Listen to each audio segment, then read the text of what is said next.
Good morning, everyone. Welcome to Toronto Interpreters Practice April 2023 edition.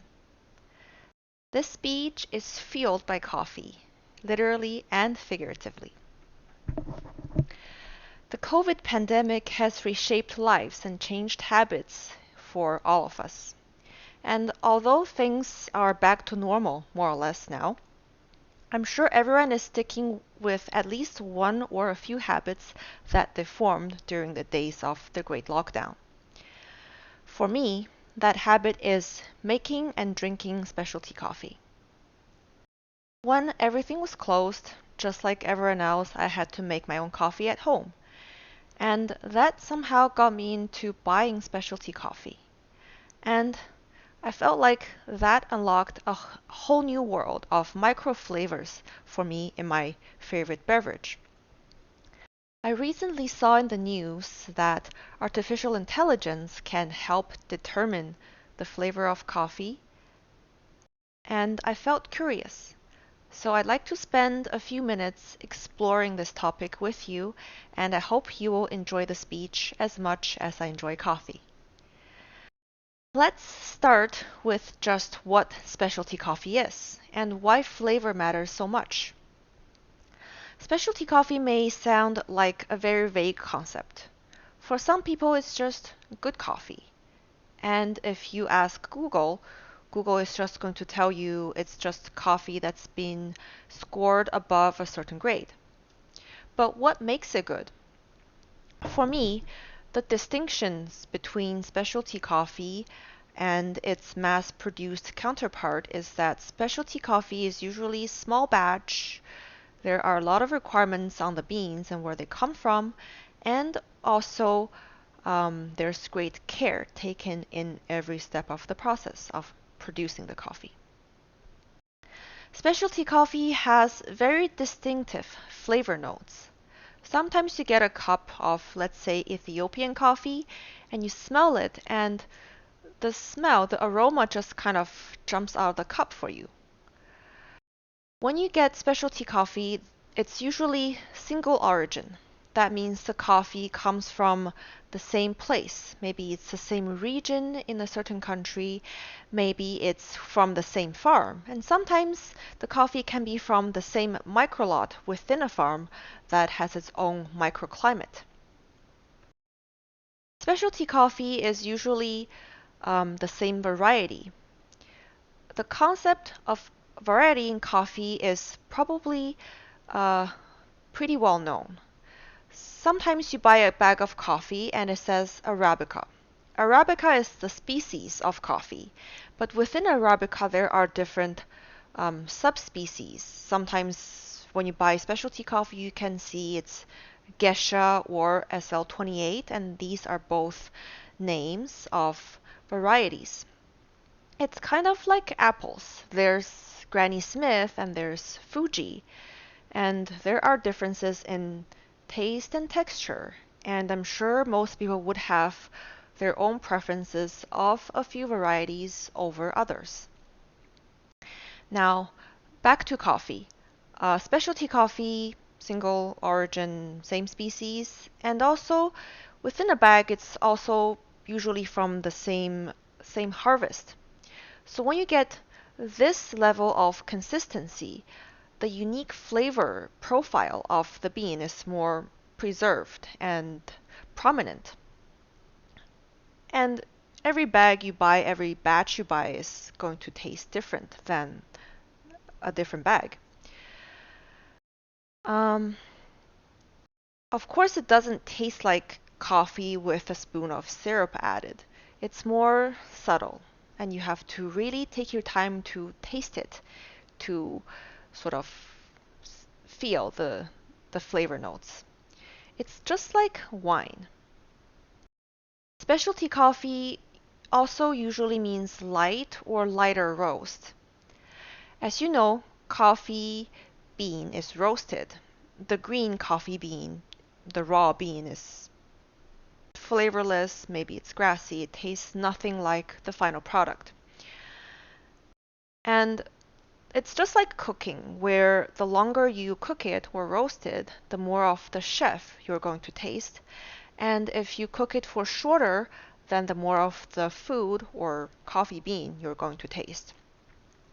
It can be the case that a longer, darker roast can mask bad qualities in coffee, or maybe it makes different batches of beans taste more uniform. Like, for example, maybe you can have a few bad beans in the batch, or maybe the beans are relatively flavorless and bland, or maybe you're just trying to create a, a commercial product that is going to be always available, but you have different beans to work with. So you just kind of have to mask the differences by giving it a darker roast. Then it's going to taste more roasty, maybe more smoky. But if you have a lighter roast, then the distinct flavors of the beans are going to be preserved better.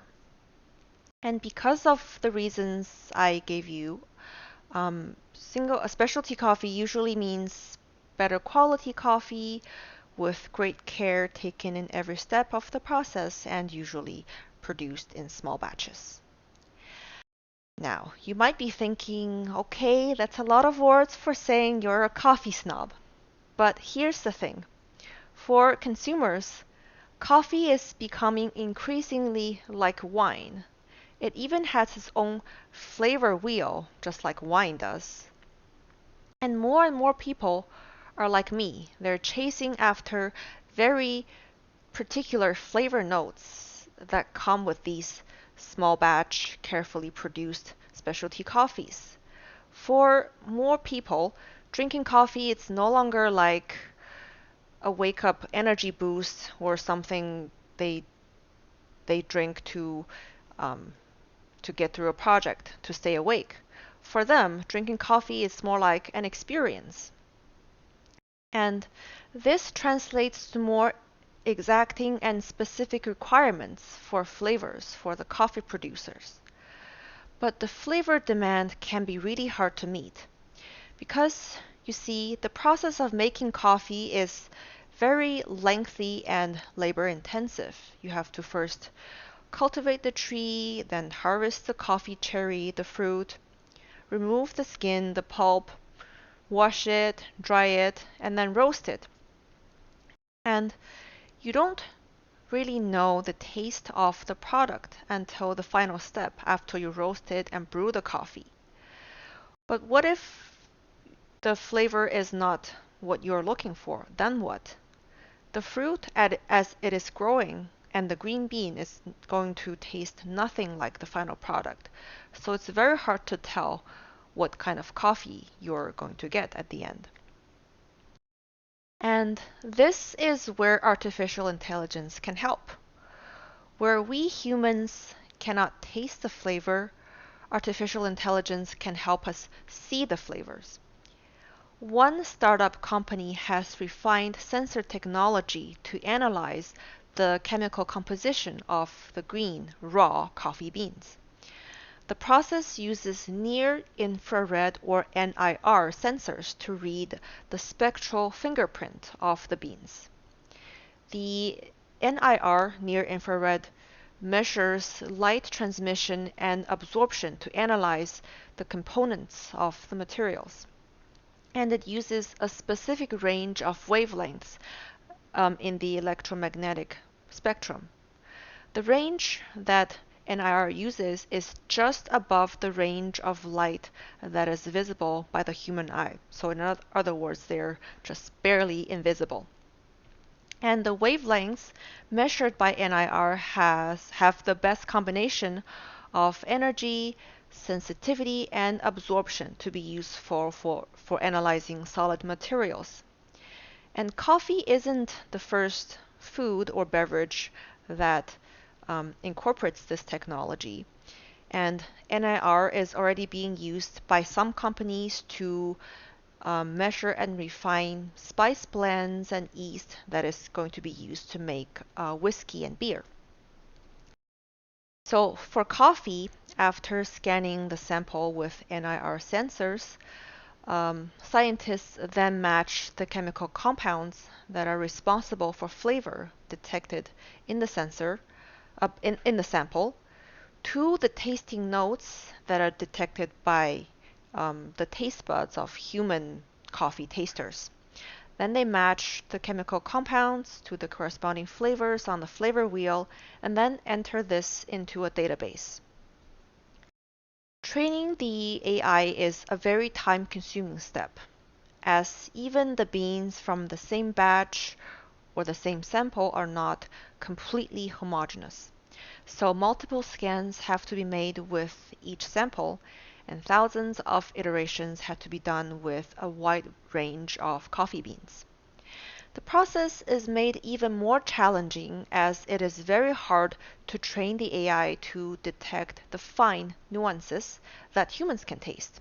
For example, we all know that caramel and brown sugar are both sweet, but there are subtle differences to the sweetness, the flavor in these two substances. It's very hard to describe the difference, and it's even harder to teach the AI how they differ. And sometimes I think that we can detect more flavors than the number of words available to describe them. So maybe this is where the AI can have challenges too. But at the end of the day, when the technology is perfected, um, researchers are confident that this technology can help coffee farmers monitor their crop better and fetch better prices, and they can help roasters get the right flavors for their customers who are becoming more and more picky. To conclude, as I was researching how artificial intelligence can help roasters make better coffee, I realized one thing. Tasting is a highly personal and subjective experience. How we perceive taste is nuanced and ambiguous.